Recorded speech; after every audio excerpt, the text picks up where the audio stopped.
Welcome to the 12 Talk podcast. My name is Josh, and unlike usual, my podcasting partner in crime, my co-host Mitch, isn't here because he is venturing off into that there London town with his lovely other half to go and watch the Women's Rugby World Cup final, in which England are in against Canada.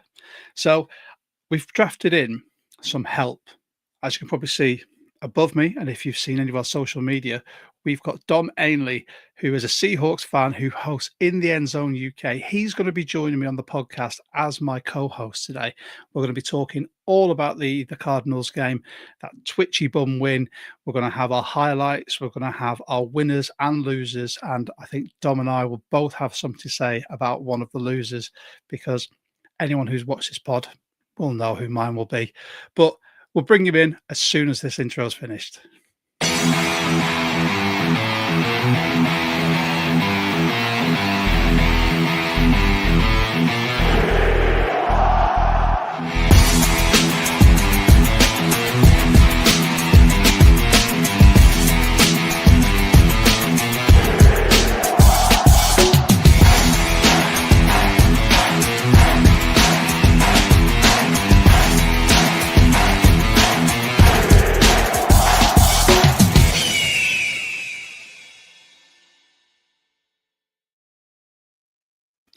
I forgot, mate, you made it into the intro as well.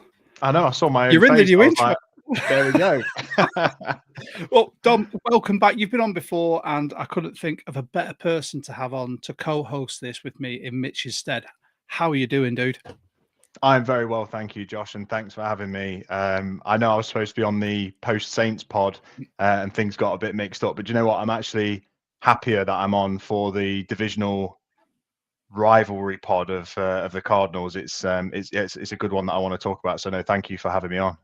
No, absolute pleasure. It's always great talking to you about Seahawks, because you don't get the chance really on In No. The Endzone UK. I listen to your pod every single time it comes out. I wait for your social media post to say it's out, and I'm like, right, that's me in the car or me in my office. And it's obviously you've got to talk with the guys about the Titans, the Packers, and everything else in the NFL. All teams. All teams. We cover everything, and do you know what? It's one of those classic probably overcompensations where I don't talk about the Seahawks, as much as I would maybe even like the Steelers, for heaven's sake. I'm always just ready to unleash all of the things that I want to say to the world about the Seahawks. But the guys always keep me a little bit wrapped up. I had a little bit of a rant on one of my previous last podcasts because the boys came at the Seahawks a little bit, and I was like, I'm ready to go, but I thought I'll be on here soon, so I'll wait until then. I genuinely, the one where you did, when you messaged me and went, listen to this, I did stick up for the Seahawks a bit. I was in my car and I heard it. I was waiting for it. I could feel it brewing. And then as soon as it came up, I was just like, go on, Dom. Yeah. Let's get you on the pod. I could have gone harder. I could have gone harder, but yeah. You could have gone harder, but you don't need to because you're on here now. Exactly. So for anyone who doesn't listen to In The Endzone UK, I mean, Dom, do you want to tell everyone where they can find you guys? Yeah, absolutely. So this podcast that we've been doing for many years now, in our 4th season, I think, In The Endzone UK is all over Spotify, Apple Music, Audible, Amazon Music, anywhere you can get it. It's on all of the podcast channels as well. At In The Endzone UK on Instagram or X, and Instagram's my platform. Really, it's where I kick everything out. That's where you thrive. Yeah, it's my wheelhouse. I can't say I'm a TikToker or anything like that yet, albeit I should get with the times. But for the moment, no, we're really enjoying the season so far. We've been putting out one a week. We'd finished our division dives towards the end of the season, which are still getting listened to now because I think people are just trying to get that next gen on the teams coming through. Yeah. But it's been a really, really good season so far, and obviously Seahawks 3-1. I'm very happy right now. There's lots of room for improvement, but I'm very happy, and this is the podcast that I get to express all that happiness as opposed to have to keep it contained on it In The Endzone UK. Exactly, and as it's a Friday, you and I chatted before. We're going to have a beer. I've got a cheeky beer. There you go. Why not? And we're going to talk some Seahawks. So this game, obviously we came off the back of an enormous Saints win. What we'll do first, actually, let's just refresh our memory. So we'll go through the box score quickly, but before we do that, I just want to give a big shout out to our sponsor, Flying V Vintage Sports Clothing. They've currently got this much Seahawks stuff in because everything else has gone. So And they're going to popular. keep trying to get more in. And if you want to go and shop with them, their link is in the description below. When you do go and shop, use our code 12Talk to get 20% off your order. Can't say fairer than that. I just got a nice pair of Seahawks jogging bottoms from them. Love They're that. very, very comfy. And I now get to go out in my local town adorned head to toe in Seahawks gear. I mean, when are we not? This is one of the new Salute to Service tops. I like it. Today. It's really nice, really nice. Not to steer away from Flying V. They're the vintage ones. But if you want something brand new, this is lovely. It's nice stitch patch and the Salute to Service thing. I'm happy about that. Very happy about it. Don't tempt me. I'm still in two minds as to whether or not to get a rivalries jersey. Mine's on the way. Yeah, I know. You told me. Mm. I'm going to wait until I've got it. I'll wait until I see one in the flesh because I'm in Tottenham next week, and then the pod we're all going to watch the Rams game as well. Oh, and if I see one there, I'm just going to go up to someone, and if you don't know who I am, and I come up to you and just start staring at your jersey and stroking it, that's because I'm just checking it out. All right. Yeah. So don't file a police report. But let's have a quick look over. So the game ended with a really twitchy bum, 23-20. A last second field goal from J-My. Quick look at the scoring. So in the first quarter, Seahawks led 7-3 it started with a field goal from Ryland and that TD from Barner. Second quarter, 7-0 with the TD from Chardonnay. And then in the second half, that's where people's legs started going and bums started twitching. 3-3 with a field goal from Myers and Ryland. And then fourth quarter, 6-14 field goal from Myers, TD from Harrison Jr., TD from DeMarcado, that household name, and then the field goal from Myers to finish that game off. So we're going to get into our normal subtopics as well. But what were your thoughts on that game in general?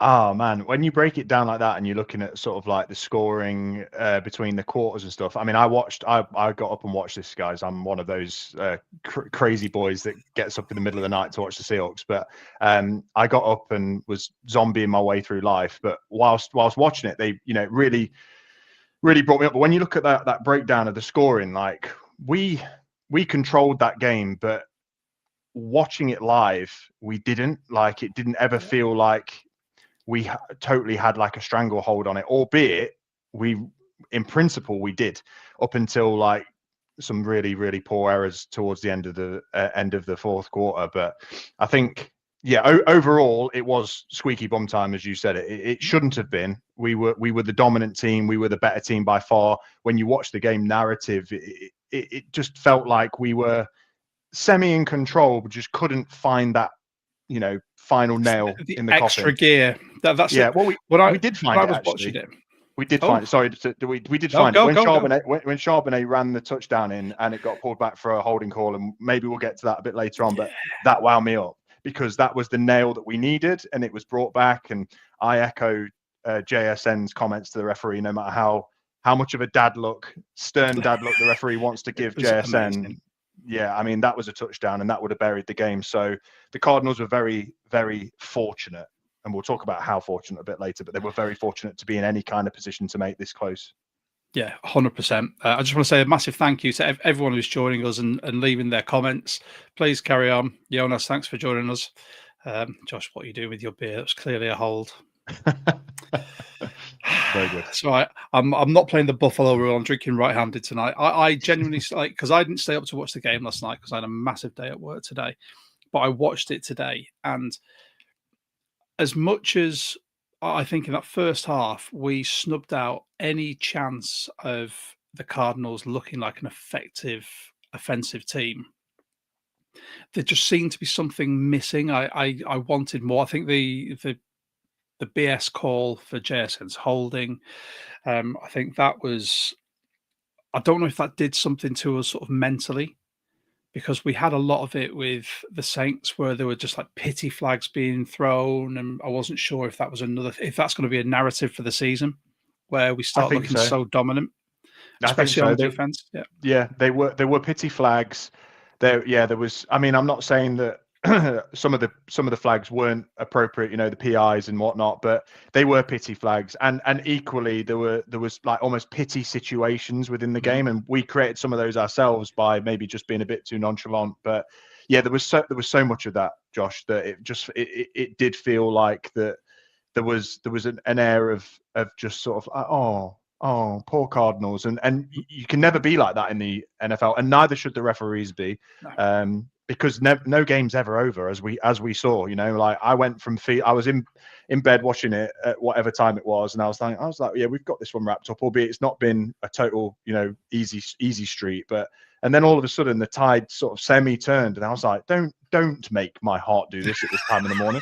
Like you had me nice and cool and calm, Seahawks. Don't now put me into a cardiac arrest at 3 o'clock in the morning. And it's the Seahawks, so of course they did. Seahawks football. It's exactly. Like even though Pete Carroll's not here, we still find a way to have Pete Carroll games, and it's one of those. I quite enjoy going to bed with a smile on my face, with a weight lifted off my shoulders, where I go, "What a win! What a game!" I didn't scream at my TV once or threaten to throw anything out of a window. But I can imagine if I watched that last night live, I would have been laid in my bed, eyes wide open, just reminiscing over the calls, the missed opportunities, a player we're going to talk about later as well, who everyone who's a frequent watcher of this will know who I'm on about. His number's already been mentioned in the comments. But yeah, I think this is a kind of game that we needed after a massive blowout victory, to be able to win these ones so close, even though we have these lapses where they come back and score 2 TDs late and tie it up. I think when we get to that final second, and obviously we'll talk about our highlights of the game as well and what led to that, but being able to put the game on ice at that time was absolutely amazing. It was, yeah. Credit to the entire team, the way they operated in that last 30 seconds for sure. Yeah, I mean, I would say, and we are going to get to highlights and whatnot, and I guess this isn't in my highlights, but it's really difficult to defend a team that's desperate. And I don't know, you know, how many times I've said this on my podcast, but like a lot of teams find themselves in a position where they've dominated a game, and then teams come rocketing back, because ultimately it's so hard to play a team that, not only if you're going into a game with nothing to lose, that's pretty hard, but if you're finishing a game with literally almost nothing to lose, it's so hard to defend against a team like that. Same principle if anybody plays Madden. When I play Madden on the PlayStation 5, if you end up finding yourself being destroyed, there's some like air of just relief when you're playing with absolutely nothing to lose. Just full verts. Full verts. Big plays come off. But you know, that is the, you know, you have to play it that way. I'm not saying to the Cardinals you shouldn't be going to try and win that game. You absolutely should. But it is such a difficult place to be for a defense, and that's all I'll say in sort of like protection of our team, and particularly somebody in our secondary, is that when you're in that position, it is a very hard, you're rocking a hard place. You know, you've got to cover the deep ball, but you've also got to, you know, you've got to try to make it competitive. It's very difficult to take on a team that is in desperation mode. And the Cardinals were, like, let's be honest, like I was watching this, and even more so live, like I've rewatched the game in 40 obviously, and it doesn't quite show, like there were some real slumps in this game where the Cardinals had zero steam. None whatsoever. I'm not saying we were firing on all cylinders by any means, but we were in control, and it just felt like they were dead in the water. And then little things, pity flags, and, you know, situational football that shouldn't have necessarily been in place. And all of a sudden, you find yourself, you know, one score down, and then it's the life's back in the stadium. And yeah, it's difficult. It's difficult to, when you're that dominant. It's sort of similar with the Saints, but I loved what we did against the Saints. We buried them, and they didn't have enough to even strive to come back. But it's because it was like foot to the throat against exactly the Saints. We found that weak point, and we just carried on hammering it. That's one thing that I'm loving about a Kubiak offense at the moment, where he'll find that weak spot and he will just keep going to it. When we had Grubb last year, you had like these matchups where DK was he was obviously outmatched, or he was outmatched against his cornerback, and you could have thrown the ball every single time. Yeah, Grubb did it twice and was like, "I've got his number. Let's go somewhere else." And you're like, No, keep doing it. We It could have works. blown them out by 50 points, but no, you keep Yeah, like passing it to someone else on like a short yeah, slant or a tight in. yeah. I mean, I think it's what's indicative of the fact that the Cardinals were in panic, must-win mode. They had 41 pass attempts Yeah. last night. Ridiculous, isn't it? Yeah. Then they connected on 27. Conversely, we had 26 pass attempts Love to see and it. converted on Love to see 18. it. Love to see it. It's all you need. It's all you need to win a game if you're operating at that level. Yeah. But yeah, that's Dak Prescott numbers. That is like for some reason Dak Prescott has 57 million attempts a week and 500 yards, and it's like Because he's got no that's running back. amazing. And it's like no, he's got no running back, and they're always trailing. Like that's it's padded stats. It's not legitimate football, and Sammy D's playing legitimate football right now. Well, the name of this is Sam Darnold, MVP. Like he's Yeah. playing, and we're going to be completely biased on this because we are Seahawks fans. But he is playing an elite level within this offense. He's not being asked to do too much. His rollouts are superb. I said on the pod last week, his confidence to roll out to the left with Zabel and Cross there offering that protection is so nice to see.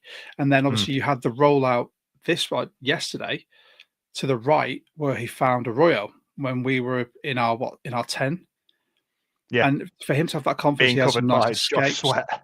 Yeah, Josh Sweat, who looked completely lost as soon as Arroyo started running. He just sort of went, oh no, all right, I best go. But it was so nice to see, and seeing Darnold having been chastised so much in his early career to now be able to come back in and do what he's doing, it is a thing of beauty. There was a guy commented on our TikTok earlier about Sam Darnold and how good he's been and how much they miss him and they really hope the best for him. And I'm like, you know what? That is the sign of someone who appreciates what a player has done. I was watching a video earlier. I think it might have been Colin Cowherd talking about sometimes elite level players cannot rescue a dumpster fire team. I watched the same thing. So went to the Jets and then the Panthers. Yeah. There's no rescuing them.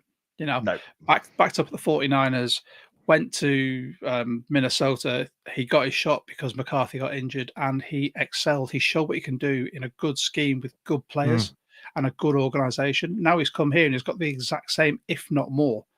He's playing with a young team that are hungry with a young, hungry head coach. Yeah, for sure. I mean, the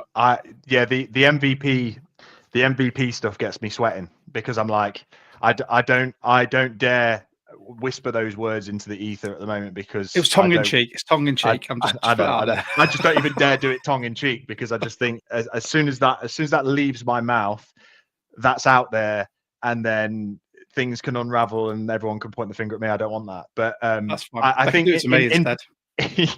in principle, and just looking at the play so far this year and stats, it's hard to argue. He's not doing anything particularly flash, although his roll to the rights and passing on the move is spectacular. I think really underrated and underappreciated. I guess not many quarterbacks can do that. He is one of them, and that just plays into his wheelhouse, which I love. What Clint's doing, playing into Sam's wheelhouse. But I think he's playing very efficient football, and I think does efficiency win you MVPs?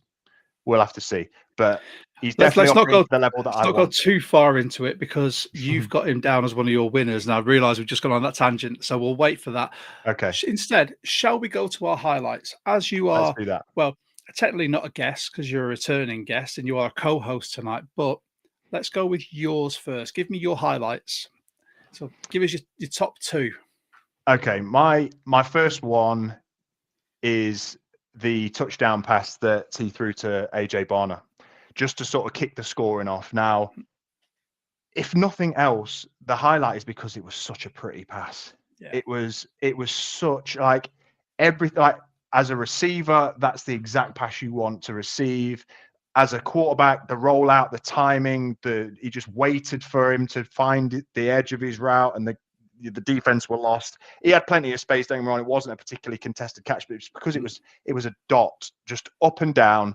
Like when I saw it happen live, I was like, I to myself just said, what a pass, like, because that's what it was. It was up and down. It was sleek. It would have, if I could have been close enough, I reckon that pass would have like whistled, but like a nice little, like it would have just whistled into his arms. And I just love the fact that it was AJ Barner because, underrated, like, he's a couple of tuddies. People aren't expecting big things, but break out, land in your hands, blocking tight end. But if you watch this college tape, you could see, yes, mainly, he was a blocker, but he could receive. And we know, even from the draft last year, we knew that he had that opportunity to break out. And I'm just happy that he's a multifaceted player that we can rely on to do both things. And for me, it was the opening score to get a touchdown on the board, the perfection of the pass, the pocket presence, the rollout, the touch on the ball, the fact that AJ Barner was the one to carry it over, and it's just, it makes it makes every skill position player on our offense a potential scoring weapon. Any of them can find the house. And I think that whilst a lot of teams could probably say the same, they're not doing it.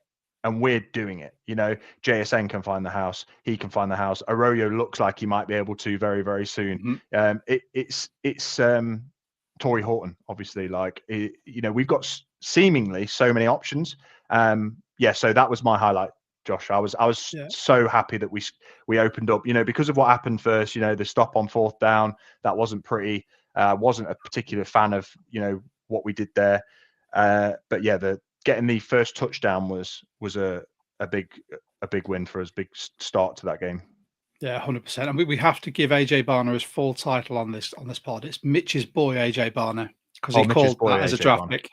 But I think, like you said, the fact that he's come in and everyone thinks he's a blocking tight end, and he has just shown so much swagger as a player. Like, he's leading that tight end room. When you've got a vet in there like Sobert, I can never get his name. Sobert, there we go. But when you've got a vet in there like that, who is predominantly now the blocking tight end, and you've got AJ Barner, who is a legitimate receiving threat. Like, he came out after the game and said, I feel like I am a matchup nightmare for anyone in the red zone. And he proves it every time he's in there. He's a big boy as well, isn't he? He's a big boy. He's become a very reliable target. And, he plays with that, I don't want to say chip on his shoulder, because that's very Pete Carroll, old Seahawks, but he's just got that swagger about him where he will get in someone's face. He will rip a ball out of the sky if he needs to. And it was absolutely brilliant to see. I love a bit of AJ Barner. Good. And it was what kicked off this whole sort of when you saw the drive leading up to that as well. And from Sam Darnold, I don't want to talk about him too much because we'll get onto him in a bit. But that whole drive, he was lasering some passes into double coverage. He showed a full weight of his passing. And then that, like I said, just a perfect dot, lovely arc on the ball, straight there where he needed it. And it was beautiful. It was a thing of beauty. It was a literal thing of beauty, Josh. It was, mate. Go on. What was your next one? My next one. So this is probably going to open up a bit more of a conversation piece because it's a bit of a weird one. So I really enjoyed the Kobe Bryant pick of Kyler Murray because, there was many reasons as to why it happened. The receiver fell off his route, just gave up. The ball sailed. But what I love, number one, Kobe Bryant is playing lights out. And again, a super underrated player. He's playing lights out. He's had to step in for Love being out and injured.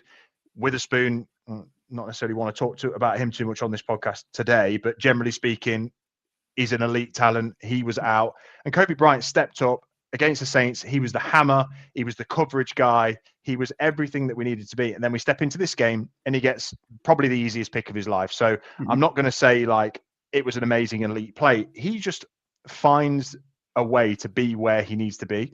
He's where that ball is. He's like, I wouldn't call him a ball hawk. He's just like, he sort of sniffs out where he needs to be for that ball. It's not always in his mitts, but the fact that he got hold of it, amazing. The fact that he tried to return it, good effort.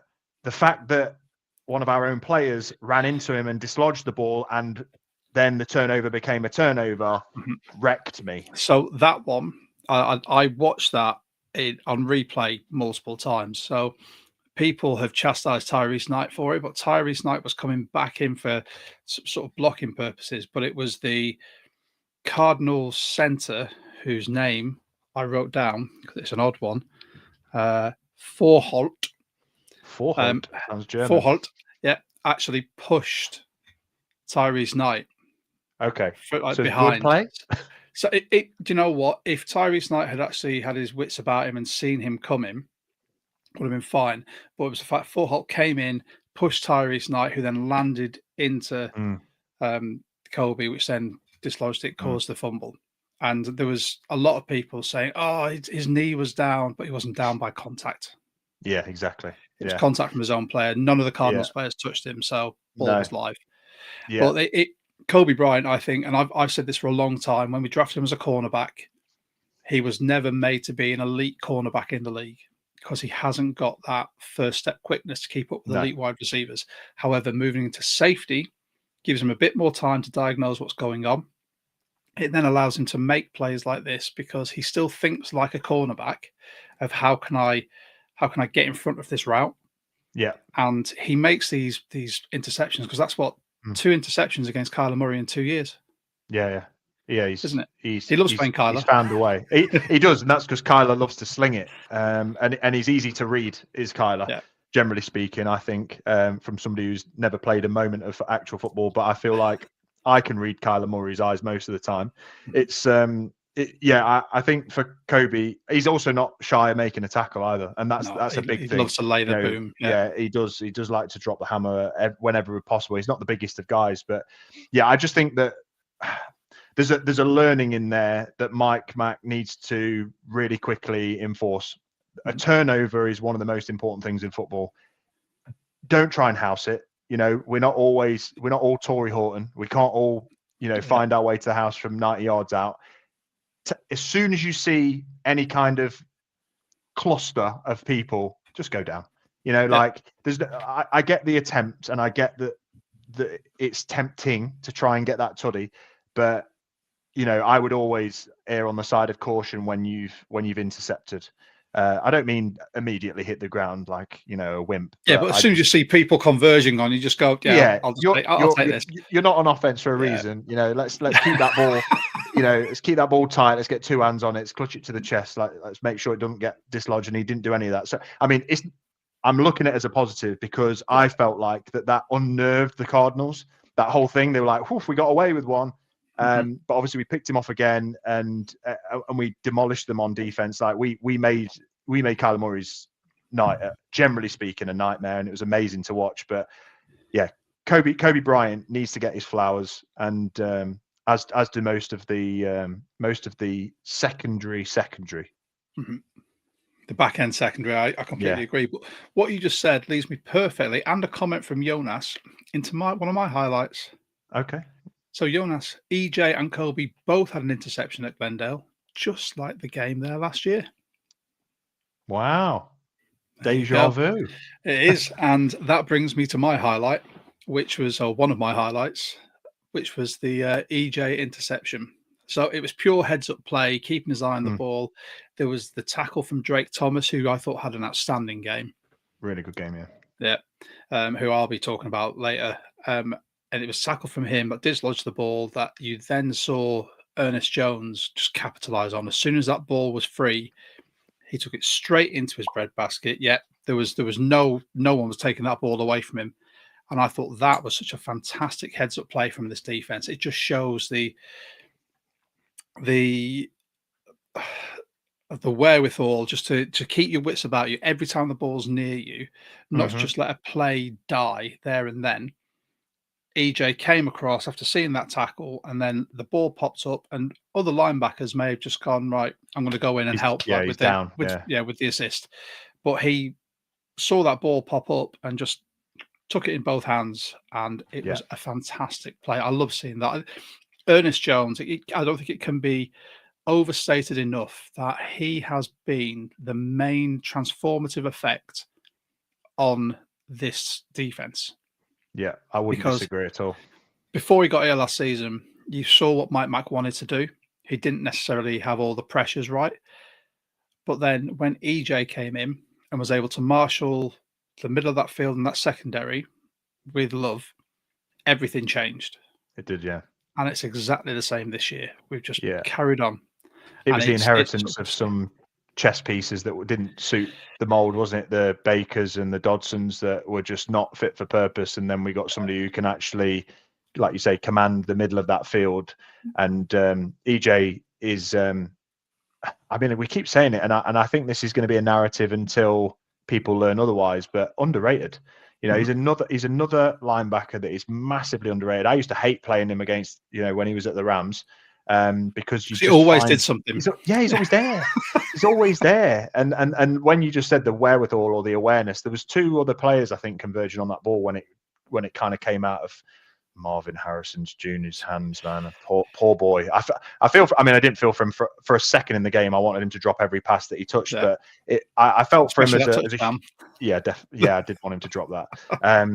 But I felt for him as a human being, because that boy's not having a good time in life at the moment, generally speaking. I'm sure he's loving all the money that he's got, but it's when you're a football player and that happens to you. But the wherewithal, the awareness for Ernest Jones to, like you say, there was two other players there. The play was probably over in his mind, but just into his hand, and then, you know, a better return than Kobe Bryant, and he's a linebacker. So, well, I think he's making a bit of a name for himself, being in the right place at the right time that way. Talking about sort of your Bakers and your Dotsons, I still think this was a Mike Mack, when he signed, he said, I need these type of players.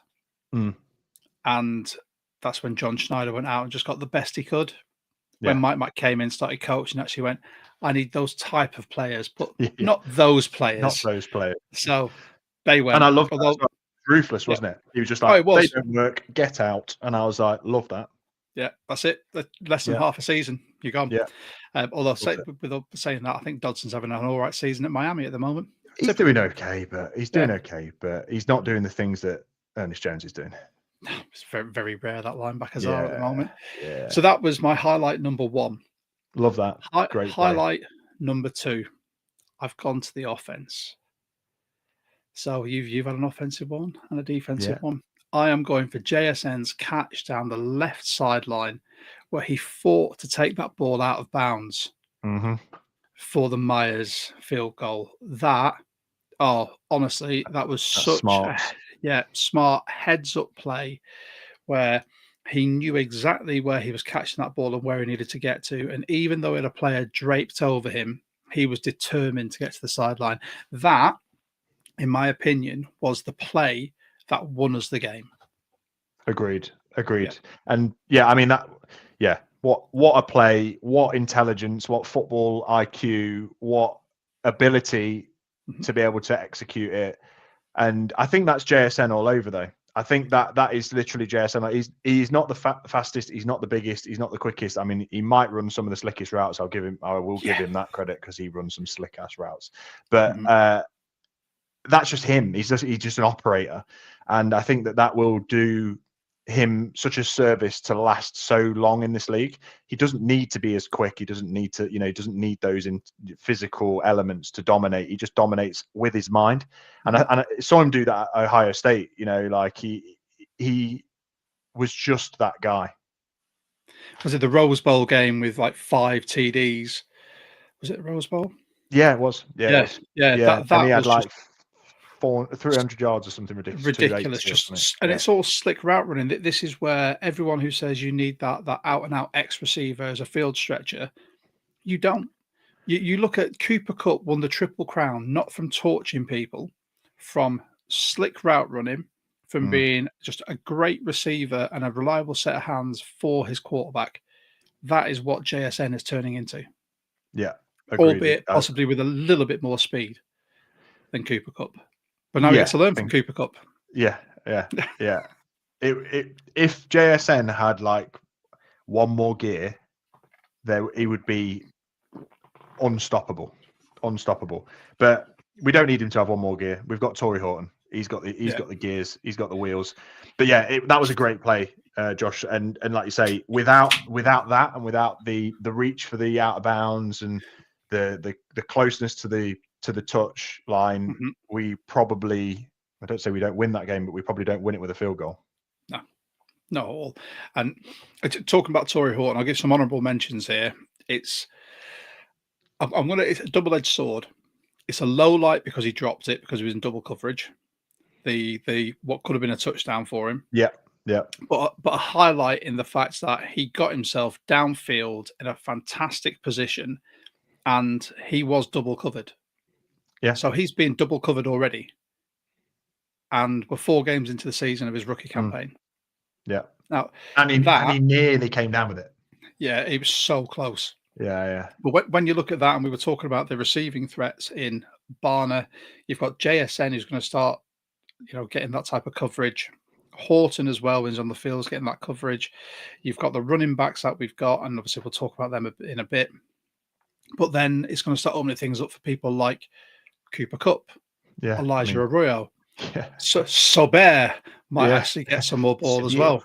Yeah. It's just like this offense is so multifaceted in who's going to draw the attention of a defense that give it the bye week. Past that bye week, we're probably going to be looking at a target share for everyone and it being really successful in so much space that it's going to be so exciting to see. I can't wait for us to be the envy of the league in offense and defense. Oh, yeah. I mean, Josh, you're speaking all the things that I want to happen into existence, and so far it could absolutely come to pass. I think there are some elements that were challenging for us, no doubt, but that the way in which we're spreading out our receiving core is fantastic, and the way that Sam Darnold is feeding those is equally fantastic. I mean, it's been heavily loaded towards JSN, but as you say, the more that happens, the more everybody else gets open. So it's mind games by Clint Kubiak as well as I love it. Physical. Yeah. I love the fact that we've got an OC who can play those mind games. He sequences drives really well. He gets the ball to different receivers in different positions. It's not all the same. Oh, you're going to run an in, you're going to run a post every single time. It's everyone's playing a different role in this receiving game, and you'll start seeing people put up numbers, and I can't wait to see it. Yeah. Another honourable mention: we had 6 sacks this game. Yeah. Defensive lines come to absolute, it's come to life. Yeah. I was going to swear. Well done for censoring. Thank you very much. I swear on my podcast for the listeners on here, but I swear like a champion on my podcast. But on this one, I'm not allowed. Keep it PG. Many a fudge. But I think it's absolutely come to play. And again, it's amazing to see. We had Chenna Nwosu come back and get 2 sacks. Unbelievable.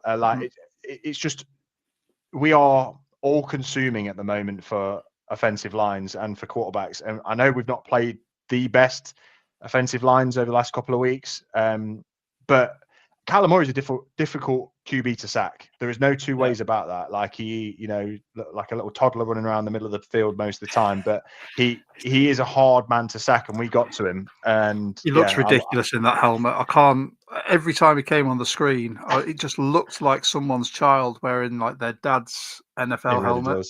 It really does. And every time he runs as well, it's like, you remember that the cartoon Speedy Gonzales, where you can't see the feet. It's like I had to keep double checking like the game I was watching to be like, has my internet gone weird? Like, has it sped up? Has it sped up? But no, it's just the way his feet move. But we said on the last pod, the key to success for this is containing Kyler Murray. Yeah, and we did that. Our sack count. So we had Devin Witherspoon 0.5, EJ 0.5, Drake Thomas got his sack, Josh Jobe 0.5, 2 for Chenna, and a sack and a half for Leonard Williams. I mean, when you're seeing names like Witherspoon and Josh Jobe adding their names to the sack list is great scheming by Mike Mack, and clearly he wanted to get those speedy, like our speedy guys on the outside to contain somebody like Murray. I mean, we did let him run amok a little bit in the last quarter, and again, desperation, just running for his life. That's what they were designed. It was just there. He took the space, but to keep him contained for 90% of the game is what you need to do to beat the Cardinals. And it was a great game plan for, again, probably for 97% of the game, we played an unbelievable an unbelievable game on defense. It was just Yeah. some things hurt us big. Yeah, they did big time. A couple of comments come in. So Hawk Skull, Kyler is the world's fastest toddler. He is. Yeah. So here we go. Ben, UK 12th man. Kyler is Roadrunner. I just hear meep meep every time he runs. Yeah. So again from Ben, sacks from all three levels last night. Yeah, really fantastic to see. That just shows the depth of McDonald's playbook when it comes to the fact that he can get pressure from any level. And then Rich has come in to say, I'm so glad Kyler isn't RQB.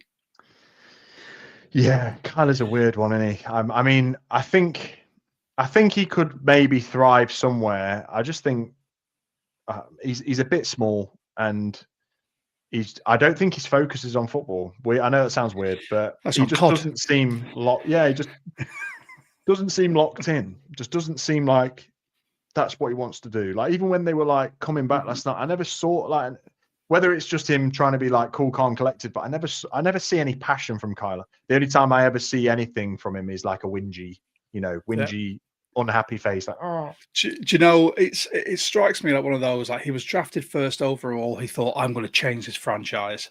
And in the, 7 years it is, he's been in the NFL. 7 years. He hasn't done anything with that. That franchise is like, they drafted Marvin Harrison Jr. And obviously that's not going great, but he just seems to be at that point where he's just like, I'm a QB in the NFL for the Arizona Cardinals. Like if someone asked him his job, you can imagine his first thing he'd do is go,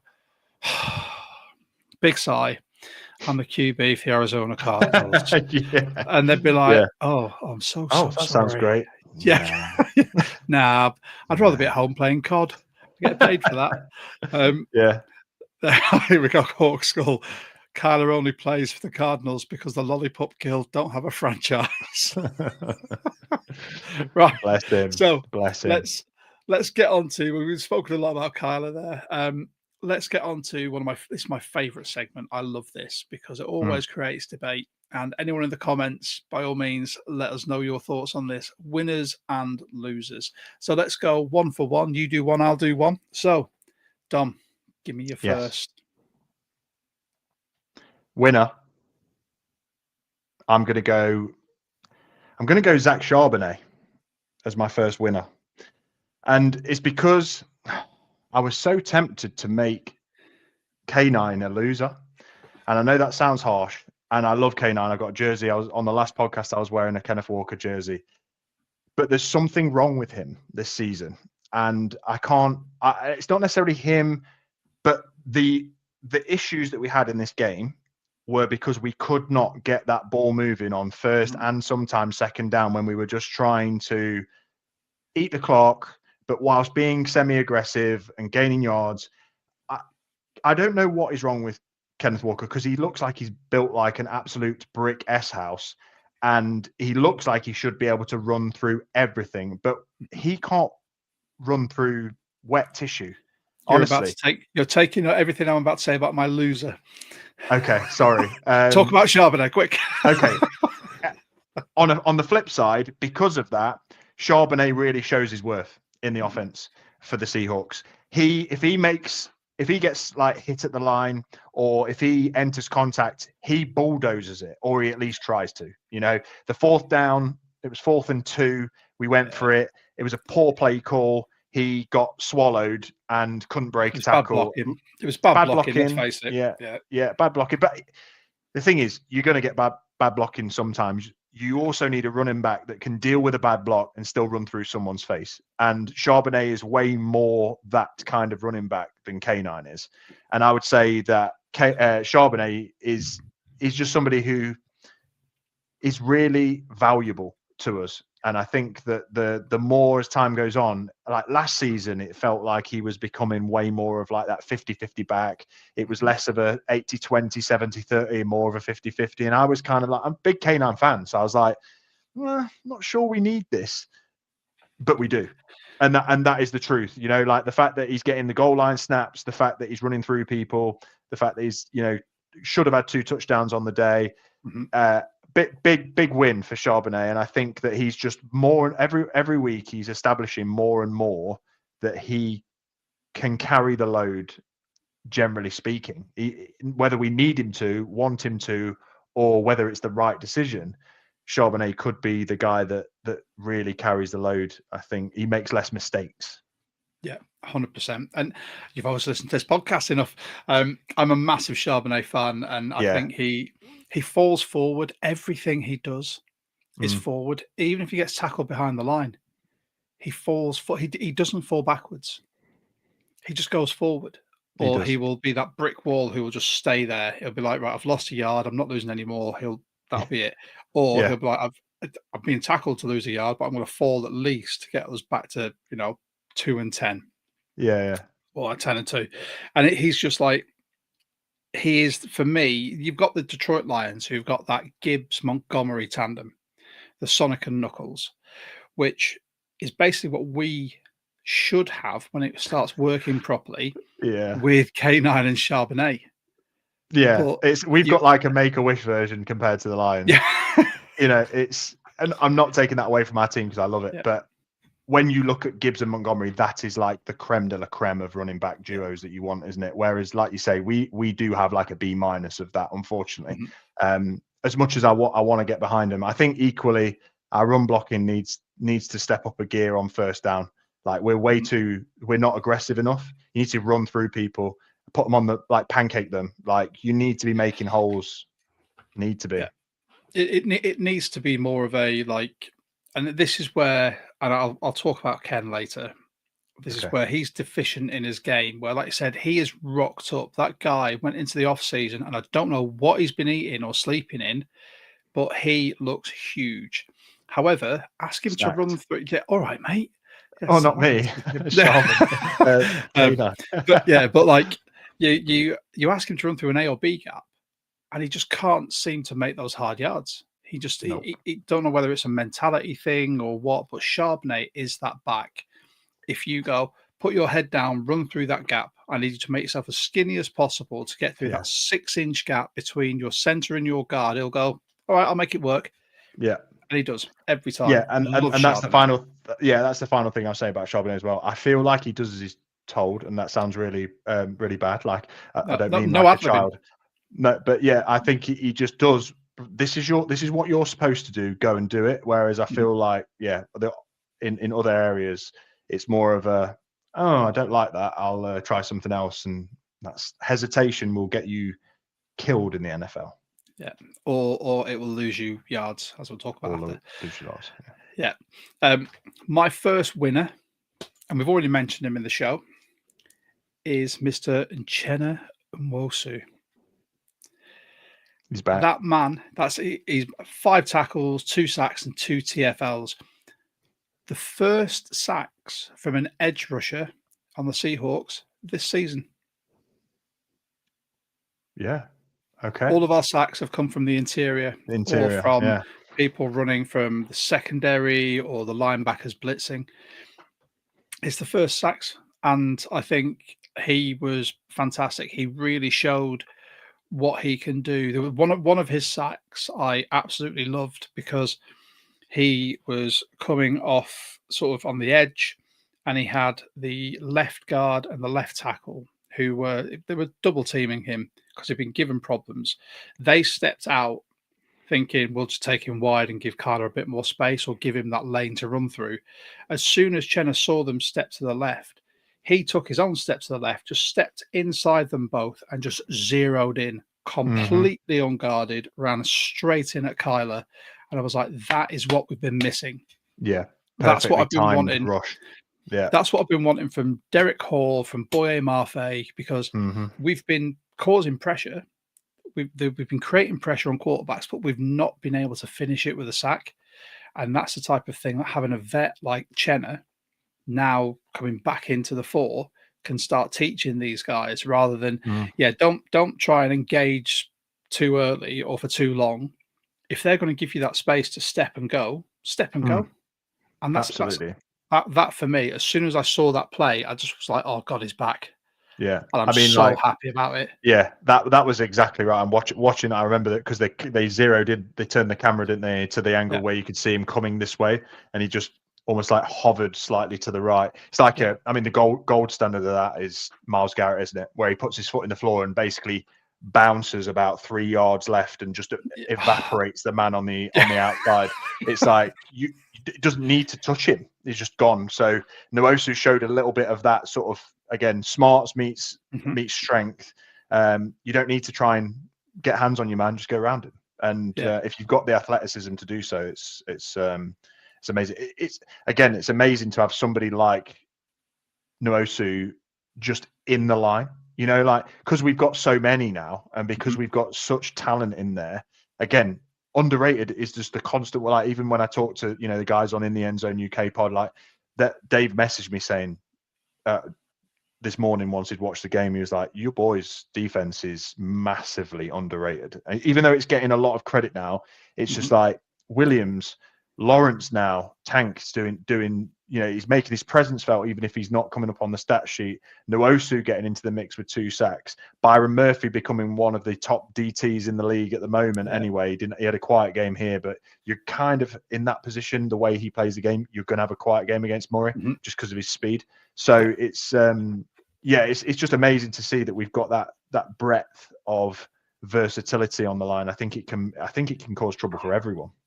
Yeah, 100%. And it's having that, like I said, that breadth of the rotation we've got at the moment. Absolutely love seeing it. And the more we start rotating these players in, the nice bit of stash there, mate. Yeah. Sponsorship, subliminal advertising. Yeah. Yeah. This is a really Subscribe nice to the In The pod. Endzone UK drink. But I see in that rotation, and obviously all of our pressure and all of our sacks have come through the middle.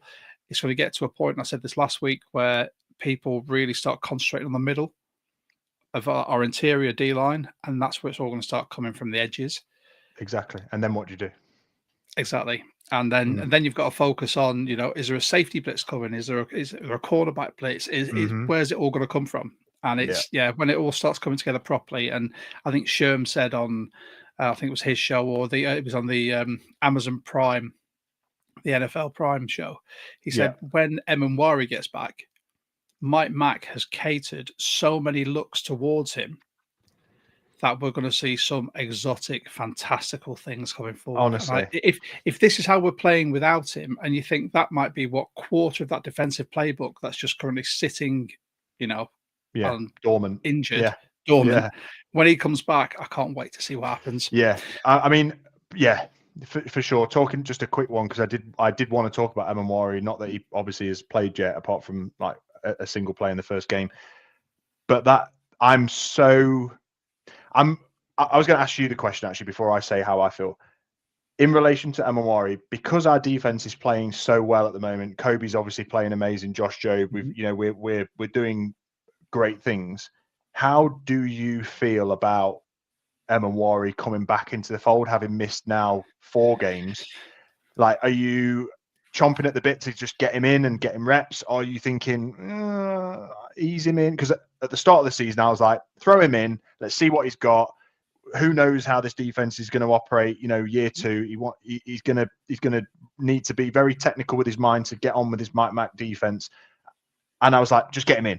Now I'm like, we're really playing quite well. I'm not sure how much exposure I would give him, but maybe that's me just being super reserved, and most people want to just see him smash. If it ain't broke, don't try and fix it. Mm. But I think we're going to start seeing him in, based on how Tyrese Knight's playing at the moment.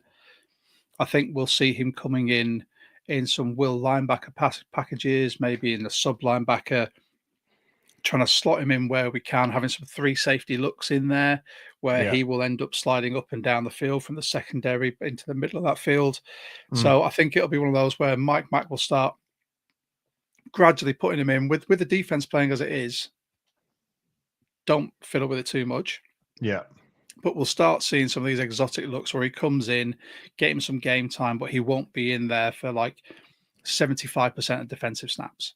Sure. I reckon you'll see him about sort of 40% for the first few weeks till he gets really acclimatized and things start clicking with him, and then you'll probably see him progressing, and it'll go up to sort of like your 40 from 50 to sort of 70, and then we'll have our base defense set with the right players then. Yeah, that's the way that I want to see it happen. So yeah, let's hope I think Mike Mack's savvy enough that he's not just going to chuck him in there and be like, there you go. True. You are now our defense. But give me your second winner. So my second winner, we'll just talk about Sam Darnold, I guess, because we opened the pod sort of glowing about him, and MVP conversations can, in my opinion, I'm clipping that up.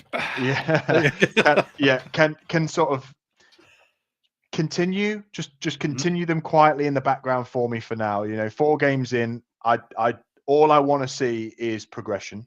That's what I want from him. But I mean, if you look at what he's done just this year so far and what he was doing last year at the Vikings, you said that you heard Colin Cowherd talking about Sam Darnold and how he's been operating. But I think he mentioned in there as well that this is his 7th game-winning drive in the last 2 seasons, and the only other person to have done that is Patrick Mahomes. And it's like, and I know Mahomes is not operating to that level at the moment, but he is that level. He's he's one of the best quarterbacks of all time. But to have those stats just don't come in by chance. You don't win 7 game-winning drives by chance. You don't have phenomenal passer ratings and are protecting the ball for the most part very, very well by chance. You don't throw rolling out to your left across your body by chance. You don't drop dimes to AJ Barner by chance. Like what we're now seeing, I believe, is the real Sam Darnold, and I hope that we don't, and the play calling doesn't get too cocky with it. I think this is his wheelhouse. I think that he is comfortable within this offense when he's asked to throw the ball 26 times a game. The only way that that goes awry is if you're massively chasing, but I don't think our defense will allow us to become in a particular blowout very frequently. We've got some good offenses to play in the coming few weeks, but overall, Sam Darnold is an operator. He showed it against the Vikings. He's showing it now. Sammy the Slinger. That's a great nickname. Yeah. We could give him that.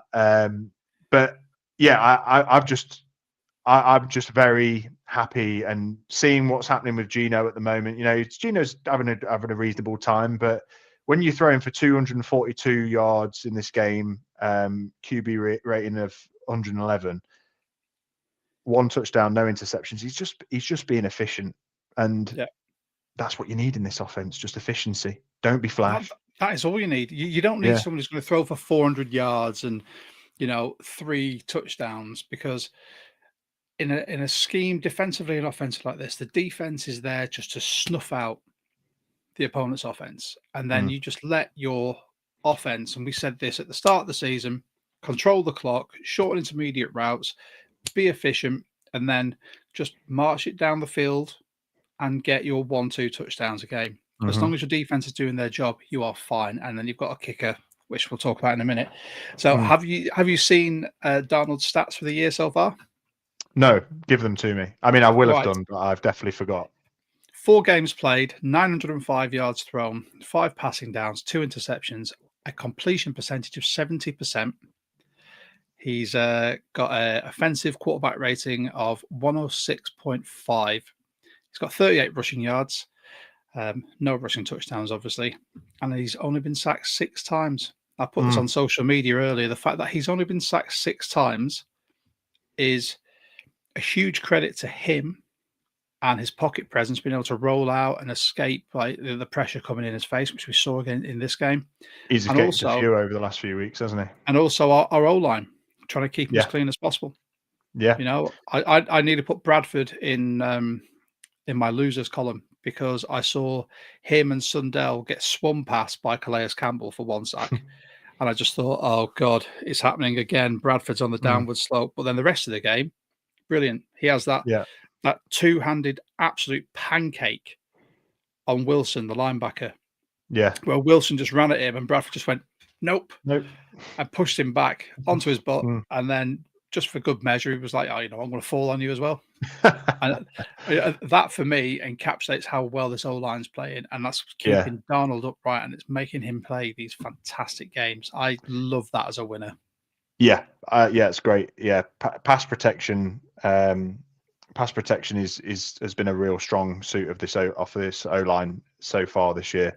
Run blocking needs a bit of improvement, but I mean ultimately, pass protection is allowing Sam to have the time to do what he needs to do. But he's just so accurate with that ball, and his accuracy is, people have come for his accuracy over the last few years. Oh, he's a play action deep passer. He's not that accurate. He's this, that, and the other.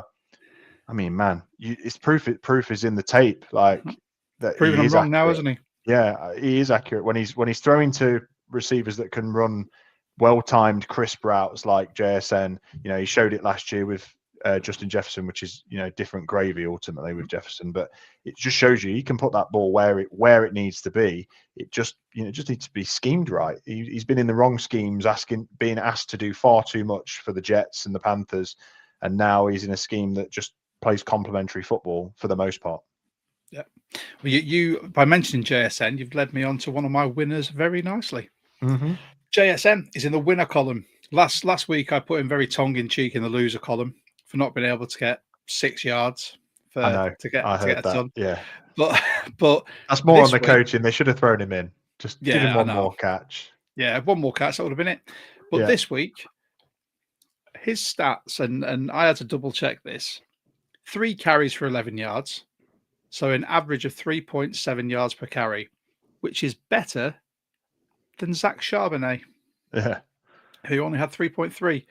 Receiving 4 receptions for 79 yards, average of 17.8. The touchdowns aren't there at the moment. That's off 5 targets as well. Like his longest was that 36-yard sort of toss down the right hash, which was a in thing the of bucket. beauty. Oh yeah. JSN this year, for anyone who doubted him, he's showing that he has the potential to be spoken about in that top 5 wide receiver in the league category. Just his efficiency, like I said, his crispy route running. He's not putting up the numbers when it comes to touchdowns, but he's winning games. He is. Yeah. He's winning games. Yeah. He's putting the yards up to win games. He's a reliable receiving option for his quarterback, who's a first-year quarterback in the franchise. He's become a leader in this wide receiver room. I'm glad that we won the game, and he had a good game, because otherwise there was no way he'd be able to stand up on that podium wearing that cowboy hat yesterday. But I rated that. I did a Louis Vuitton cowboy hat from Spain. I rated that. I rated that a lot. I was like, that is a nice cowboy hat. It's a hell of a fit. I really want a cowboy hat, but you just can't do it in the UK. I couldn't put it off. My head's too big. Like my 10-gallon hat would end up being like down here, like one of those comedy sombreros. Yeah, exactly. But yeah, I had JSN there as my second winner. I just thought, and it's continuing every single week. He's just showing exactly what he can do. Yeah, no, for sure. And I think, to understand that he was, I think, did he have 0 catches in the first half? 0. So there you go. Look at that. There we go. Great. 0 targets in the first half, and all his receiving stats came in key second half plays. Yeah, I mean, and then that one catch, in the fourth quarter. Yeah, unbelievable. I mean, you can't say anything better. They schemed against him as well. Like, it was obvious. Like that, they schemed against him to take him out of the game. They did for the first half, and they did for the majority of it. Those big catches and those clutch catches came in moments where we had to rely on him. He is reliable, and Sam kind of had to semi-force it towards him. He had other options, throughout the game, so he didn't have to throw it to him, and that's going to happen. It's going to happen when you're playing at that level. People are going to clock onto it. Defensive schemes are going to try and take players like him out, and they did for the most part. But he still found his way to do what we needed to do to get the win and to put up those yards. The only thing with JSN, and I hate to be like I'm always like, it could be this, but it's for me, like, it's touchdowns. Like, I know he had one last week, but it's touchdowns, like, just to find that end zone a little bit more regularly. I wonder why, because it's the same thing last year. I wonder why he doesn't find the end zone as as frequently as maybe some of those squads. When you say he's looking like a top five receiver, when you talk about the other people in that sort of conversation that would be in that top They five score the conversation, tutties. like the Chasers, the Jeffersons, maybe, I don't know, Nico Collins, probably not at the moment. But when you talk about those types of players, Tyreek Hill, I guess, maybe not now either, but they score the touchdowns. Like they back it up not only just with yards, but with the 6 points. And if there was any kind of critique, it'd just be, why is JSN not finding the house a little bit more regularly? Yeah, I agree with that. All I can put it down to is the fact that he's heavily utilised in these prolonged drives. And by the time you've slung it to him 2 or 3 times on a drive, he is going to be double or triple covered. But that just opens up someone else. That's all I can think when I need to sort of deep dive into the tape just to see exactly what happens on these drives. That's all I can think of. But we've got a comment saying it's because he's not often the first read in the red zone. There you go. Which he's on it. Yeah. Flag football player, knows what he's on about. There you go. Firstly, looking for the bigger bodies in the red zone, I guess. And we've got enough of them now. Yeah, we do. Right. So, who is your third and final winner before we start moving? Well, I'll do one more winner and then we'll move on to our losers.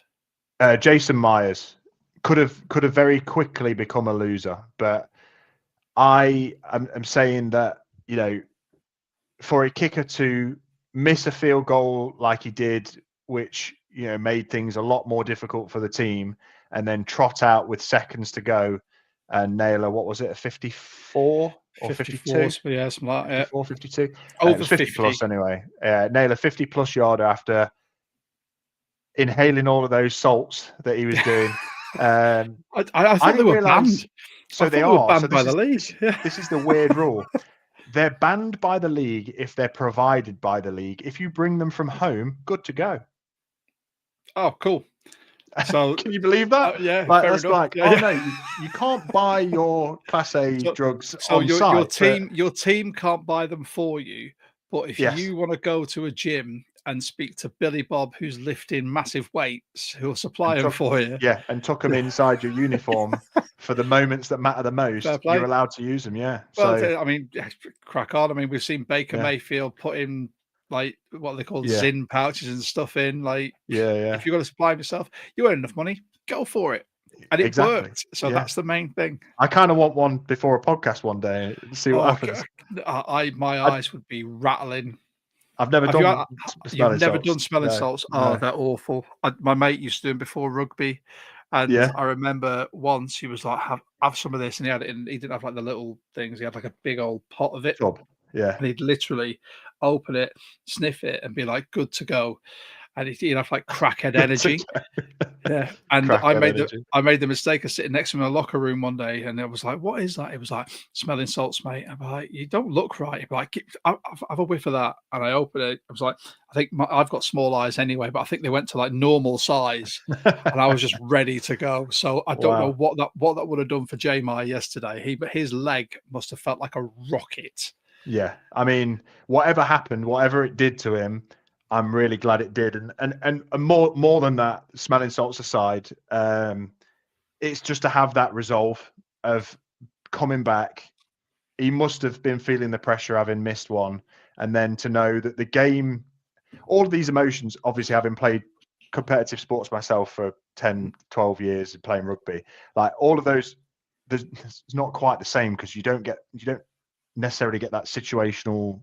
It's not momentary, it's continuous moment. With rugby. Yeah, with rugby. I was a 10 though, but I did use the place kick, and that did used to sometimes get to me. But I know. It's basically a footballer on a rugby pitch.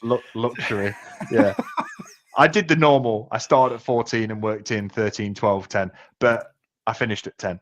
And the only thing I can sort of relate to is, place kicking in rugby. And it is when you miss one, it's a head thing.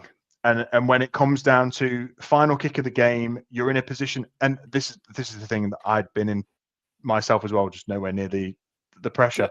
When you know that you should be winning that game, like he must have been stood there going, we should be winning this game. There's no way that we deserve to lose it. So there's almost like that expectation of pressure of, come on, come on, Well, get this kick. also, we should already be ahead because I've already Yeah, missed one.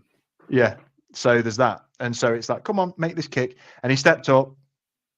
It was a bit of a wobbler, and it made my heart do crazy things at that time in the morning. I think I actually saw it come out of my chest for a moment. And then it flew through the post, and I was honest, the relief. I was just like, oh, Jason Myers. Which is just an odd thing to do when you're in bed. We did have in our Discord, someone was like, I think I'm buying a Myers jersey now. It's like, you go, sir. Kickers are people too, which was nearly the name of this pod. Oh, was it? Yeah. That would have been a good name. That would have been a good name. But yeah, so Jason Myers is getting it. I mean, just to have that clutch, just to have that resolve, to come back from a little bit of adversity in the game, nail a 50-pluser. He's always, I mean, he's, I think 85% or 86% in his career. He's nailed a lot from long distance. He's almost automatic between sort of 30 and 45. He did well. Good on him. No, massive respect for that. But a bit of a shout from Jonas here. J. Meyer is only allowed to kick from the left hash from now on. Fair. Yeah, there'll be some stats involved behind that as well. Right, my last winner, we'll get through this before we get to the losers. My last winner is Drake Thomas. Yeah. He doesn't get spoken about enough. And there's so much said about, and I think we've said it on our pod as well, that we seem really deficient in middle linebacker depth. But every time Drake Thomas has stepped up, he's never made like glaring mistakes. And this game, you look at he had the sack, he had the tackle that led to the EJ interception as well. He looked pretty solid around the park every time he's come on. I think he deserves a bit of praise for that. I just wanted to shine the light on Drake Thomas because we picked him up from the Raiders practice squad. He's been either practice squad or a reserve for us, and he's always doing well. Yeah. Oh, and I'll star this from Bryce. He's asked a question that we'll answer after. Okay, cool. But yeah, no, I agree. And it's one of those, just to have somebody who can step in, who's essentially depth, but then can make an impact is you can't ask for more from a player like that. You know, you're not asking him to be Bobby Wagner. You know, you're not asking him to be that leader in the middle of the field. But when he comes in, no mistakes. That's all you want. Don't make a mistake. Do your job. And that's what he did. And in this game, you can say that he did more than that because he had a sack, didn't he? Yeah.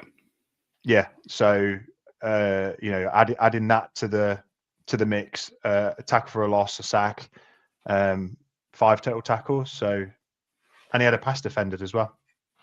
And this is that's if you can bring someone into a rotation like that, perfect. I'm happy with that. I think the coaching staff like him as well because he just gets his head down, does the job.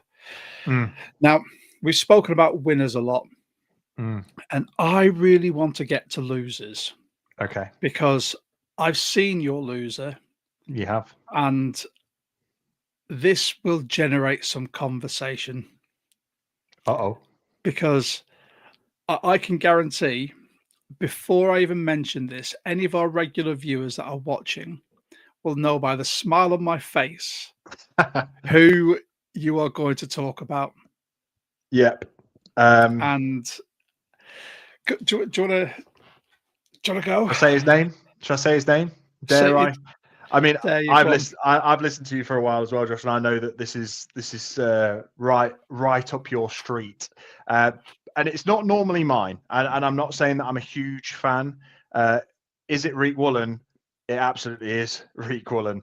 And I'm saying he's our loser this week. And yeah, at the open of the pod, I did say how hard it is to defend against a team that is in desperation mode.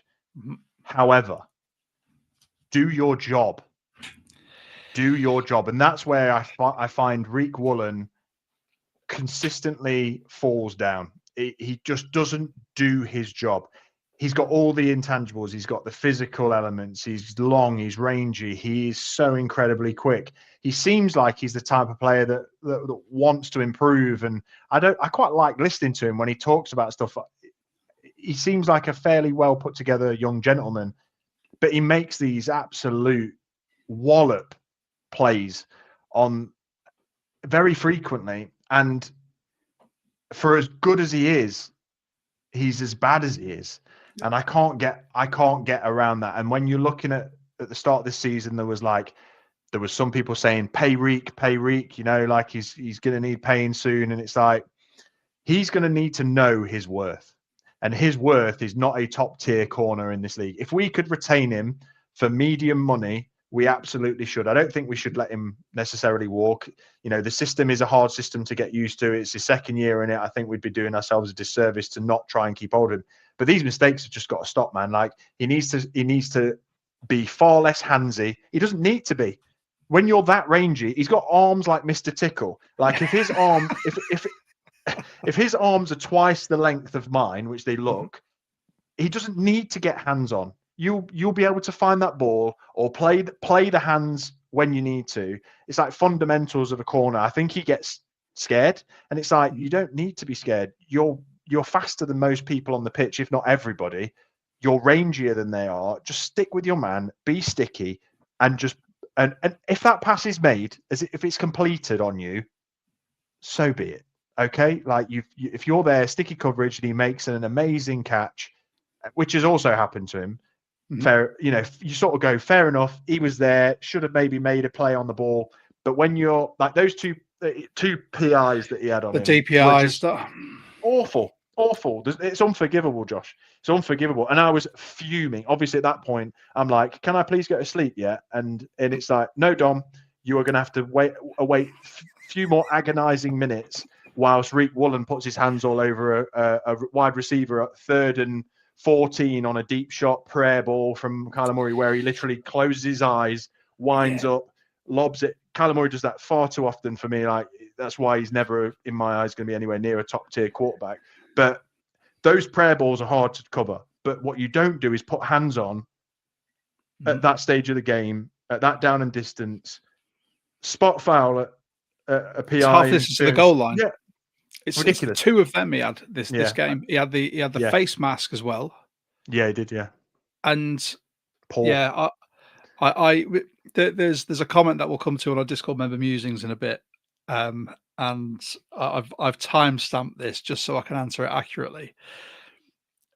You said you wanted to have sticky coverage, and I agree with his length, his range, his speed. Being sticky should be fine. His issue comes, and I've analysed this after my many like diatribes about him. Yeah. His issue comes in physicality. He doesn't have the confidence in his physicality to be accurately aggressive.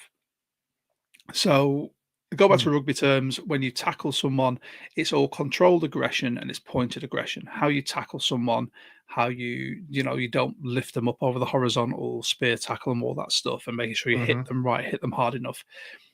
Reek doesn't know how to do that. He doesn't have the confidence in himself to be accurately aggressive. He's just flailing, like I said, Mr. Tickle, flailing arms.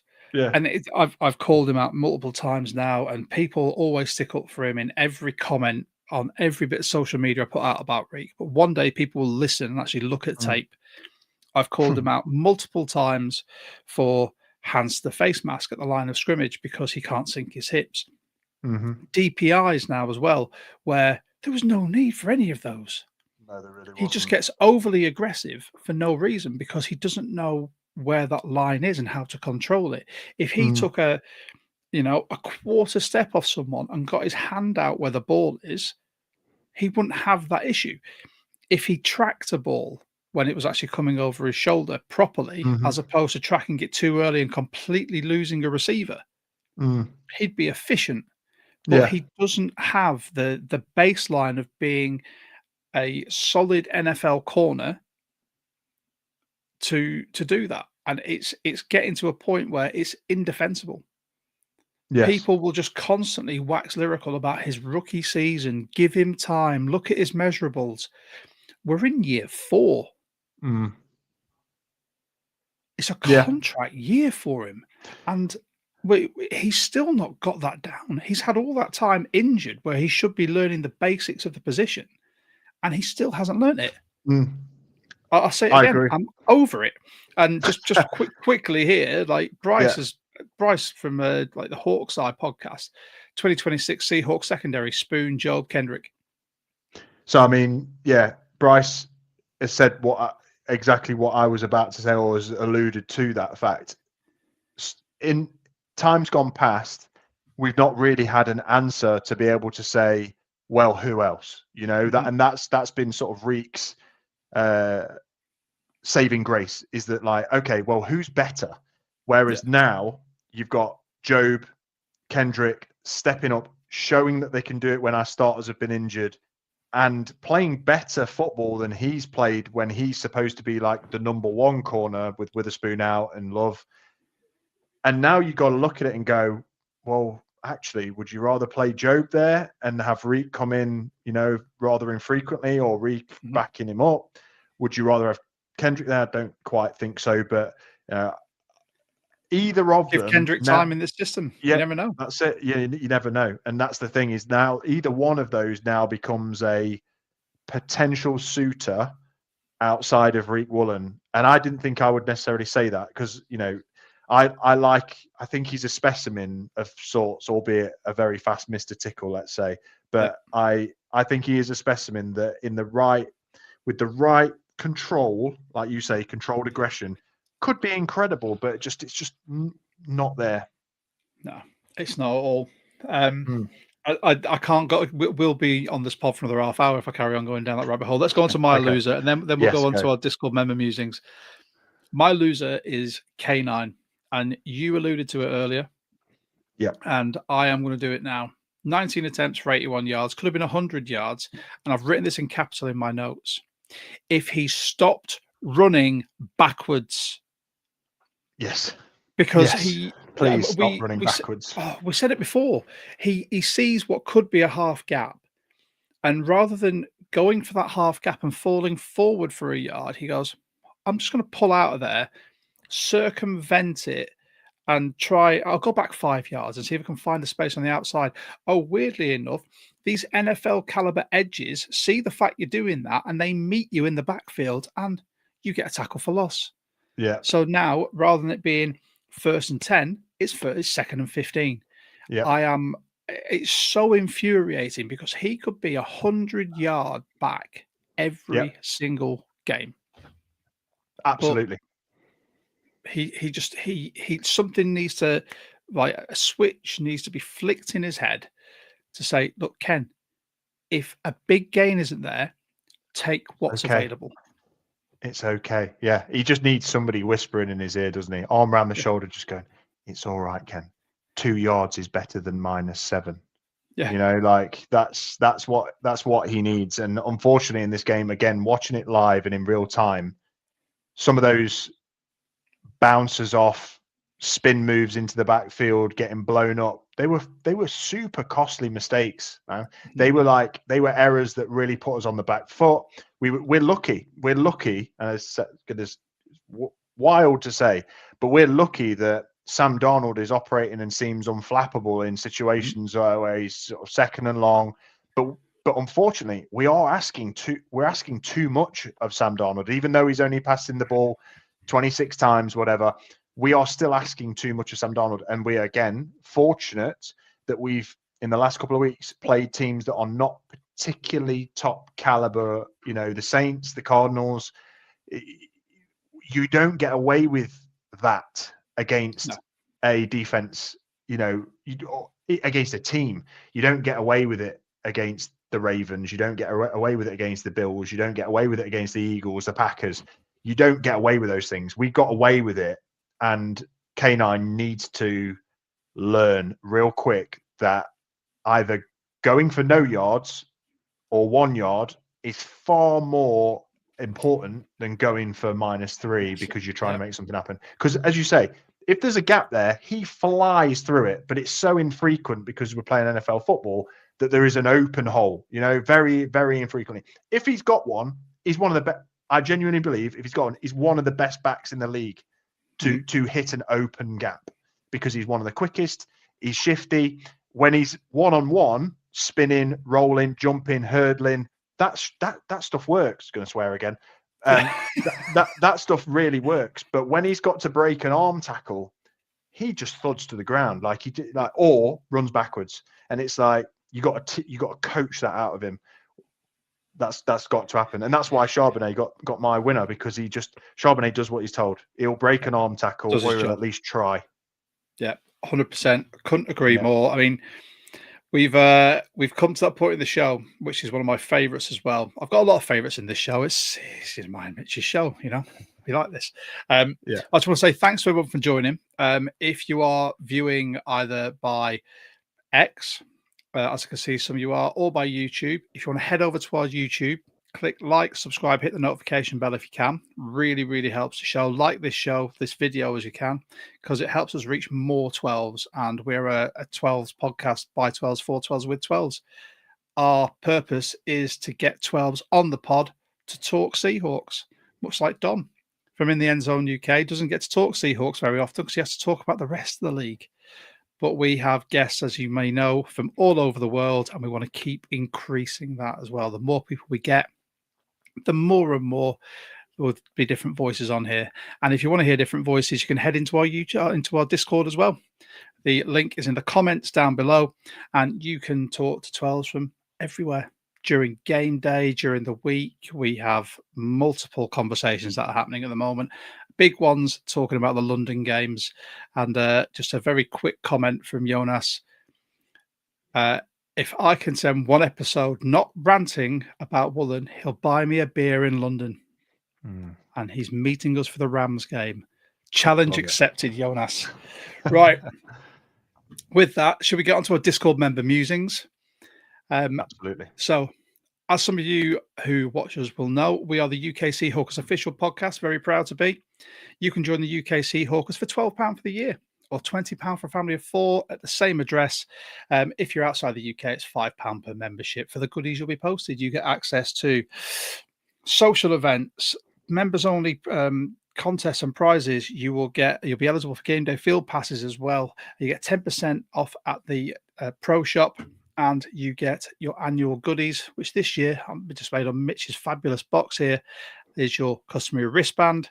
We got 2 coasters. We got a 21st year anniversary badge, and you also get your membership card. And then you can join these fine people here. This was our meetup in Glasgow, as well as many, many more as a UK Seahawker.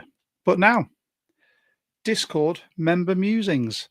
Now, what we'll do, we'll take these one by one. Every time it comes a question, you can answer the first one, Dom. I'll answer the next one. The first 2, and this is why I've got the timestamp. Oh, no. This is where they're not going to work. It's typical. You do a live pod. Let's see if we can get these to work quickly. No worries. Whilst you're doing that, I've got a bit of interesting news. I've booked tickets to go watch the Seahawks in Nashville, Tennessee. Oh, it's November the 23rd, I think. And I mean, I love Nashville, and I've just booked to get out there for that game. So I just thought I'd throw that one out there. I'm gonna do a live pod whilst I'm out there. But I've been to the Nashville Nissan Stadium before. I watched the Titans play the Patriots, but now I'm going to go and watch the boys. Mate, that'll be mega. I expect many, many photos, and for you to tell us how that is. Right. So because typically my slideshow isn't working, I'm going to venture into our Discord. And what I'll do, actually, let's see if I can share that with everyone. So you're going to see what goes on in our Discord. There we go.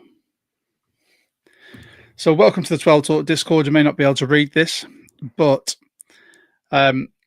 we have got, let's get down to it. Right, there we go. Danny, at what point in the pod is Josh going to lose his SH1T about Reek? And then the Roo. Before the intro, I'll have you know, it was 1 hour 13 into the pod. There you go. Yeah, have some of that. Somebody guessed before the intro. That was cheap. I said no comment. Actual question from Danny. Fave play of the season so far, as Coach Mike said Sharps' TD with Cross's help was his fave. Go on, Don. What was your favourite play so far this year? This year, I would probably say JSN's touchdown. I think against the Saints. I think it just sort of everything kind of came together at that point.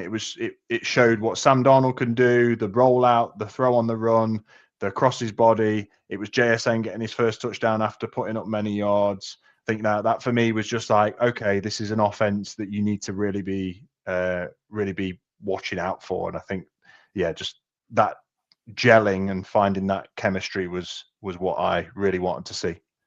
Nice. And then we've got, I'll take this one. Did the Seahawks take their foot off the gas too early? Or is it more of a problem? Than that? Now I'm going to put my glasses on to read these now. So, I'm 41 on Sunday. Leave me be. Happy birthday, Josh. Thank you very much. We said it earlier in the pod. We seemed to take our foot off the gas in the second half, and they came back in the fourth quarter. I don't think it's more of a problem than that. I think it was just a matter of they weren't getting anything on us, and then in the last quarter they decided to pump it up, and you got the TD which was over Spoon's head, and then you got the one from DeMarcado which was just a nice sort of swing route out. You can't do a lot with that. I wouldn't say it was a gas. I wouldn't say it was a foot off the gas thing. I think, as I say, I think it was playing a team that was desperate and calls went against us that shouldn't have. If Charbonnet had rolled in for the touchdown that should have been, there's no gas coming off there. So, no. We've then got Danny coming in. Can I have another question, please? How much did we miss Oots today? Mark's gone lots. Russell lined up in the fullback spot a few times, but nowhere as much impact. Which I agree massively, because I know you're a big fan of Oots, and I too am now a big fan of Oots. And when we drafted him, I did my standard procedure of going and watching all the tape possible of college prospect, and now watching him flat pack two people at the same time is just special. And I think that we massively missed him, and I think that we're going to miss him whilst he's on IR. I think that was maybe some of the reason why Ken Walker went backwards a bit more frequently than he needed to. But equally, it's just somebody he's not afraid to go through anybody. So if somebody's going to pound that hole for you, follow him. And I think we're going to miss that. Yeah, as well. And also, I don't think Charbonnet's TD would have been such an effort if Oops was there. Agreed. So, what are our thoughts on the flag against JSM for the disallowed Charbonnet TD? It was harsh. It was really harsh. It's one of those where, and we know this as ex-rugby players, you don't argue with the ref. You can't change you can't change what they say. If they say it was a hold or offensive play interference, whatever. Yeah. The coach will challenge it. Yeah. But there's nothing we can do about it. So what I think has no bearing on anything. I'm not going to get embroiled in that because I've seen too much of it on social media. What I do agree with was the way that JSN, because he didn't say it to the referee, he just said it to the world and walked past him. That stank eye from the ref was I have used that same stank eye many times with my 5-year-old when she says something to me or does something, and I'm just like bombastic side eye. It was perfect. It was. Right, so from Fab, there have been a lot of standout players so far this season, some which perhaps were unexpected. Which player has surprised you the most, and who do you feel is being underrated? Could be the same person. Is this for you or for me? No, you can have this one as the guest, mate. So which players surprised me the most, or which one's underrated? Could be the same person. Yeah, okay. I mean, look, the word underrated has come up many times on the pod so far today. I think player that surprised me the most this year so far has been probably Josh Jobe. I think he's looked really, really good. I wouldn't call him underrated because I don't think many people knew he was, but I think he surprised me the most. Underrated, Leonard Williams, Big Cat. I think Big Cat is so underrated, man. Like, he's underrated on Madden. He's underrated by his peers. He's underrated just in general. Like, I think he was number 100 on the top 100 this year, and he's come out swinging. And he's just an animal. It's in his name, you know, Big Cat. He is an animal, and I don't know why people aren't talking about him more. In this game, for instance, he had 1.5 sack and a sacks. half. He was in the backfield a lot. He just doesn't. He's just always there. I think he's such an underrated player. Like, does not get the props that he deserves in any way, shape, or form. Yeah, 100%. He's not the new shiny toy. That's the thing. Yeah, that's it. Yeah. And, you know, he's a vet. He's 31, 32. Yeah. But yeah, I think we all see. I think the national media is starting to see now. Yeah. Where are we now? So, are you surprised or encouraged by Mike Mack's lack of frustration with the win yesterday? So much sloppiness, but he truly seems encouraged with the amount of fight instead of annoyed by the mistakes. Speaking from a coaching point of view, yes, I'm encouraged because, and this is the Fast and the Furious sort of quote going to come out: "A win's a win." You know, and if you can, it's all well and good being the coach of a team that blows teams out week in, week out, because that's easy. When you coach a team that has got the fight to win what is a really close game towards the end, that is, from a personal coaching standpoint, that's a much better thing to celebrate. Mm-hmm. Everything that is sort of that has gone wrong, you can work on, but you celebrate the wins, and everything else keeps yourself working on it in the background and then improve on it. So I'm encouraged by it. I think he's such a nice level-headed coach, doesn't show too much emotion, shows some, but not too much, which I really, really like. I agree. I think he's got a notepad and pen in his back pocket that he'll get to on Monday, which is a different kettle of fish, but he did the right thing in his post-game, interviews and talks to the team. He celebrated the win, and that's what you've got to do. Yeah, I'm super conscious of time now because this has been a long pod. I've absolutely loved it, but there are a few here that we'll probably finish with Jonas's one, because Jonas likes to write a paragraph just to annoy me now, I feel. Okay. So, looking at McDonald's track record of replacing players who do not perform, do you think Knight and Woolen might be on the chopping block as starters? Drake Thomas had more snaps against Arizona because he played well, and I can see a cornerback trio of Spoon, Job outside with Kendrick as the nickel. Jonas, you wrote that before Bryce did. Do you want to go? You go for this one first, Dom, and then I'll chip in after. Okay. I'll be nice and quick with this one. My answer is no. I don't think Mike McDonald is going to cut his nose off to spite his face too early. I think that he's going to give these players chance to redeem and or just improve in that team. That we are. I mean, when we talk about Reek, he's had enough time at Seattle to prove what he's got to do, but he's not necessarily had enough time under Mike Mack to get whatever he needs to get. Equally, if you're talking about Knight, he's not had anywhere near as much time, nor was the expectation that high where we drafted him. So I think that he's doing a reasonable job for where he's at. I think that Knight would probably be more weirdly, but I think he'll have more pressure on him because Mike Mack loves a linebacker. But I don't know. I don't think that he's going to make any drastic changes. No, I think it's going to be keep learning. It rolls in very well to a question from Bryce from the Hawks Eye. Question is, what is going on with Knight? I just think he's had that injury. He's getting back up to speed with everything. I think the rest of the defense is playing exceptionally around him. And unfortunately, it's showing where he was drafted. Let's face it. And he played fantastic last year when the whole defense was coming up to a level, whereas this season they've already started at that level that he reached and they're now exceeding it. So I think it's just going to take it'll be a slower sort of slope of improvement for Knight. I think that's all it is. I think he'll still come good, but yeah, that's where it is.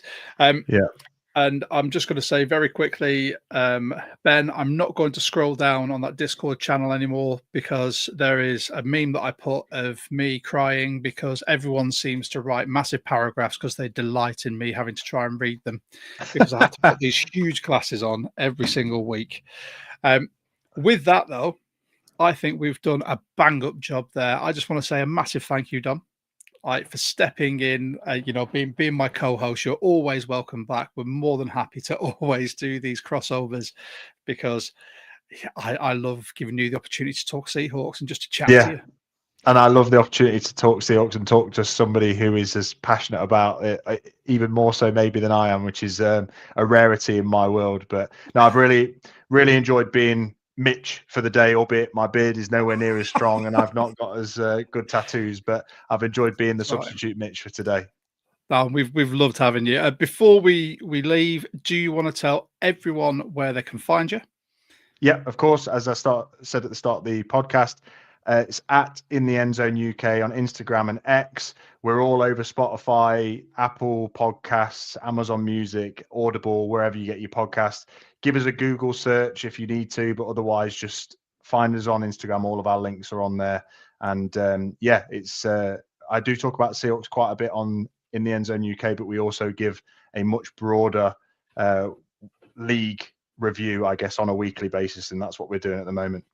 You do. You and the lads do a fantastic job. It's one of my first listens every time I see a new episode come up because I'm just itching for you to defend the Seahawks with the boys. Appreciate that. But if you guys just can't remember what Dom said, don't worry. I've put it all in the description down below. There you go. You can follow the @ on Instagram. The Spotify's there, and you can find it all on the other ones. From us, with a 12 Talk podcast, you are watching us either on X or YouTube. Head to the YouTube, like, subscribe, recommend us to your friends. Really helps us grow. You can find us on every form of social media, including Instagram, TikTok, Blue Sky, X. There's a Facebook group as well. There's probably some others dotted around there, but I've probably created a profile and left it. But we really appreciate everyone who's tuning in. By all means, you guys can jump into our Discord. It is completely free. The link for it is down below there. This episode will also be available on Spotify, Amazon, Apple, all those other good things at some point when I can actually upload them. But I've really enjoyed tonight. I cannot wait for a little bit of a break next week. And then we have the Bucks to look forward to, which is a game I will be watching in London. Amazing. As I go and watch the Browns versus the Vikings. Don't blame me. My dad's a Browns fan. But if you're watching this and you are there at Tottenham and you see me, by all means, come and say hello. Whatever I'm wearing, it'll be on our social medias. Come and see me. I have got stickers to give out as well. It'd be awesome to have a little chat. I might be able to get a little interview with you as well to put on our socials. And yeah, let's have a beer. That's going to be the main thing because I'm going to hunt Josh down. That's it. I'm going to have to drown out the misery of watching the Browns and the Vikings. Let's face it. And the night before the game, I've actually got to go to a Browns fan meetup. Oh, what is going on, it's Josh? The UK. I blame my dad. My dad loves an underdog, and my dad was like, "Oh, you support the Seahawks? They're doing quite well. What team is really, really pup at the moment?" And I was like, "Well, the Browns are always pup, Dad." And he was like, "Oh, the Browns it is." So he rocks up with his Johnny Manziel jersey. Oh, people giving him high fives, ironically, but he doesn't think they are. An ironic high five. That's classic. So yeah, I just want to say a massive thank you again to Dom. Thanks for everyone for joining in. And Dom, we've got to try and finish at one point this season. I'm going to get a Go Hawks in unison. Oh, I'll try. Right. I'll count us down from 3. I'm locking in. Are you ready? Right. 3, 2, 1. Go Hawks. So close. so bad.